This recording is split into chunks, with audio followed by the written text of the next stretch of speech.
an increase in size. So we're talking about height, weight, bone size, and then dentition, like your teeth as they come in and fall out, and how, that's part of your growth. Growth is similar for all people. Growth rates vary during different stages of growth and development. So there are rapid periods of time, like during your prenatal stage when your baby's growing. And then the neonatal stage and infancy are kind of some of the rapid times of growth, as well as that growth spurt in adolescent stages. All right, and development.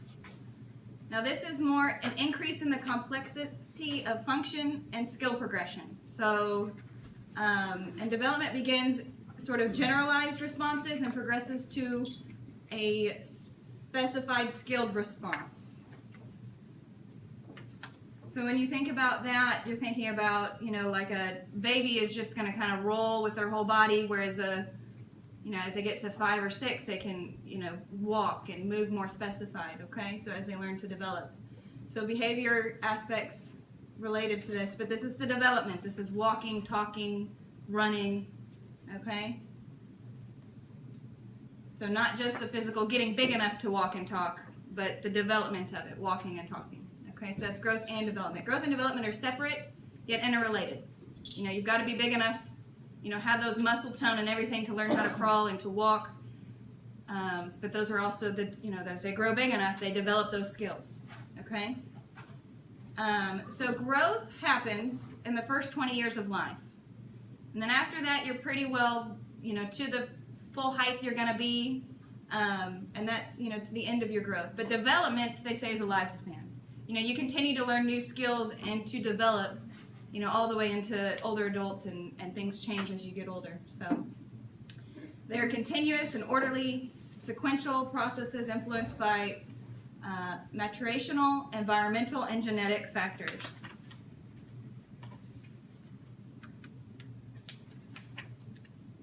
So we can talk about the antecedents. The antecedents identify the events that must happen prior to the concepts of optimal existence of our concept here. So for normal, you have to have a normal biological and genetic factors. So as long as you're born with no chromosomal abnormalities, you can be expected to grow and develop on a normal progression. You need good nutritional status, so access to adequate food. So normal, healthy baby, no genetic problems, but if they're not fed, they're not going to grow. A healthy environment. Do they have access to water? Are they growing up where there's a lot of pollution, chemicals and such in the environment? And then a general good health status to continue to grow and develop normally. So just real quickly, a little blib on genetic considerations. I did want to let you all know today, we're focusing on normal. This is normal growth and development. And tomorrow we can go kind of more into the abnormals. So normal genetic considerations, they're established at conception, and they remain unchanged through life. So what you're born with, that's what you have. It's a combination of biological and physical characteristics. So like your eye color, your gender, your temperament actually can be affected by your genetics. And you get 23 chromosomes from mom's egg and 23 from the father's sperm. And then 2 of those are the sex chromosomes, determining the child's gender. So for example, a child may have the potential for a high level of intellectual performance, born healthy, no problems, but if they live in an environment without access to support such as education and proper nutrition, they may never reach that full potential. So those are things you've got to have in order to grow and develop normally. So environment can influence how traits are manifested as well. Even though you're born with a certain gene, your environment can affect how they manifest. So if you're not given adequate food, you may not reach your full growth. So some sub-concepts that we're looking at. And this is all from your concept map. You all have access to that, right, on Canvas? Okay. So your sub-concepts are your physical growth, your motor skills, your visual skills, psychosocial skills, communication skills, adaptive skills, cognitive skills. let's talk about physical growth. The physical growth is the changes in body tissue and organ systems and resultant changes in body proportions. So like I talked about physical, like you're, physically growing. And it talks about this in the book, the direction of growth. So cephalocaudal direction of growth, I had to look that word up and how to say it. YouTube shared with me. Cephalocaudal. Starting at the head and moving towards the trunk, legs, and feet. And then proximodistal direction of growth, from the center of the body outward. Looks like I left off ER from my center. So this is particularly evident at birth. When that baby's born, the head of the infant is disproportionately large. And then, as they grow, their body develops. And so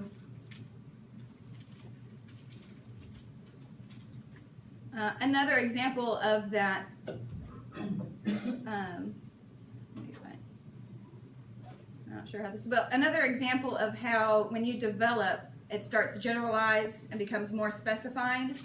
Like an infant can roll over, before they can grasp an object with thumb and second finger, so before they get to this, they start with bigger motions and then they get more specified. So physical growth.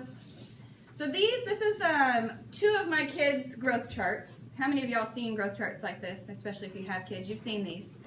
And so the important thing that they look at, so as you can see, these are two very different kids. Even though they have the same parents and everything, they just grew different. They just genetically got different chromosomes, different, they were going to develop differently in life. So if you look at Abraham, he's on the low side. But the thing that you want to look at for these kids when they're growing is that they stay on their own curve. So even though this guy, he looks a little healthier, he's big, he's just big.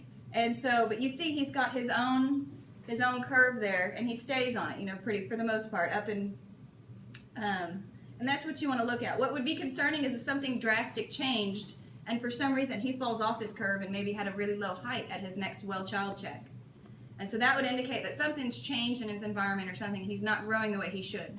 So that's what you have to look at. So these are both normal growth curves. They just have their own separate curve.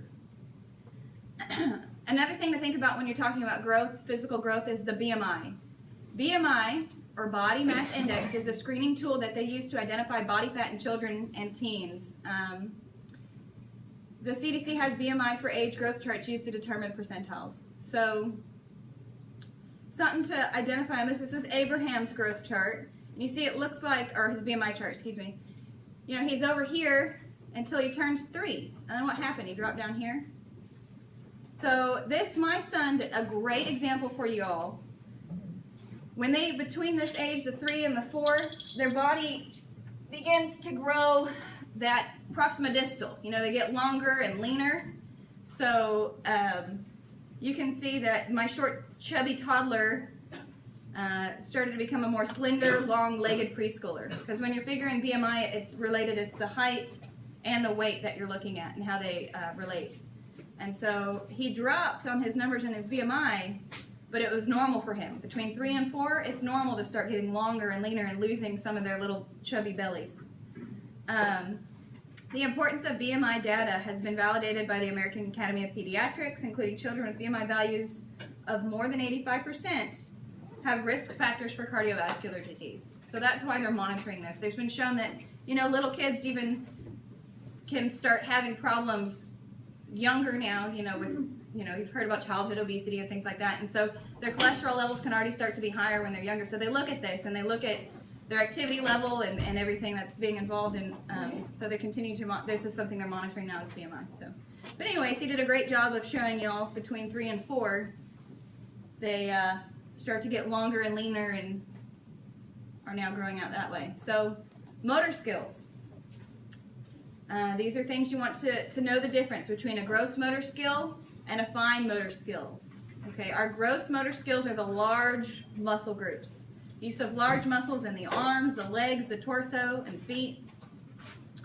So gross motor skills are things like rolling over and sitting when you're little, crawling, walking, balancing, climbing, jumping on a trampoline, playing tag, running. Those are all gross motor skills. Here's one of my little men running. Okay? And then fine motor muscles are more precise. So they're achieved when children learn to use their smaller muscles in the hands, wrists, and fingers. So again, we're kind of going, they start with those gross motor skills, it's more broad, and then we kind of get more specific and we start to learn those fine motor skills.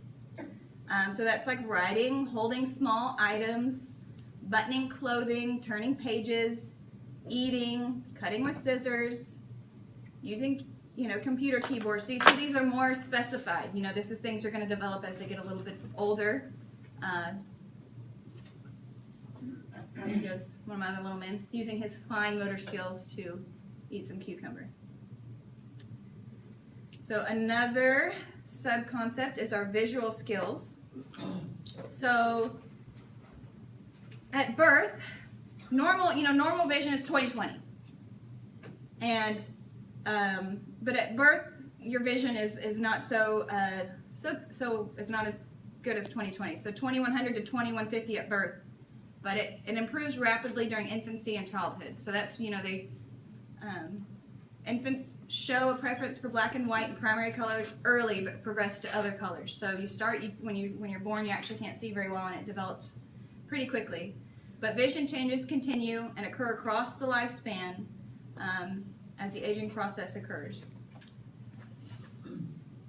So over here, the charts that I have, is everyone familiar with the Snellen chart, the big E? Have you all had to use that and go through your list of letters? Well, so I wanted to share with you, this is a kindergarten test chart. So for our littler guys that, don't know their letters yet, they can identify with shapes. And it's the same idea, size-wise. If they're up here, the very top, they're 2100. If that's all they can see is that sailboat, their vision's not very good. But they, as you go down, it's the same sort of idea. The letters get smaller, so we got shapes that get smaller. As well as this over here is the illiterate chart. So similar concept, just different images. Just two different vision charts there. So another sub-concept is our psychosocial skills. So these are all things that develop, as we're getting older. So psychosocial skills include interacting with others and forming relationships. These skills develop in toddlerhood and continue throughout the lifetime. Okay? So, another one is communication skills or language development. Infants learn to make sounds and develop language skills throughout the toddler and preschool years. Language is ability to communicate thoughts, ideas, and emotions with others. So these skills develop throughout childhood and are used across the lifespan. Older adults may have trouble with expression of language either through illness or debilitation, such as, when we have our stroke patients and things that have had effects on their verbal skills. So there's another little man talking with grandma.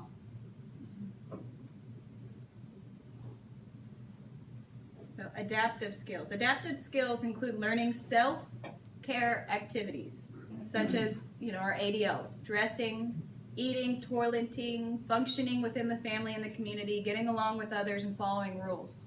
Okay? So we all know that these little guys have to learn how to eat and how to potty and everything as we get older. So that is just too cute. I had to share it. Another concept is our cognitive skills. Cognitive skills relate to thinking skills and include learning, problem solving, reasoning, remembering. These also enable moral and spiritual development. All right, this is going to be a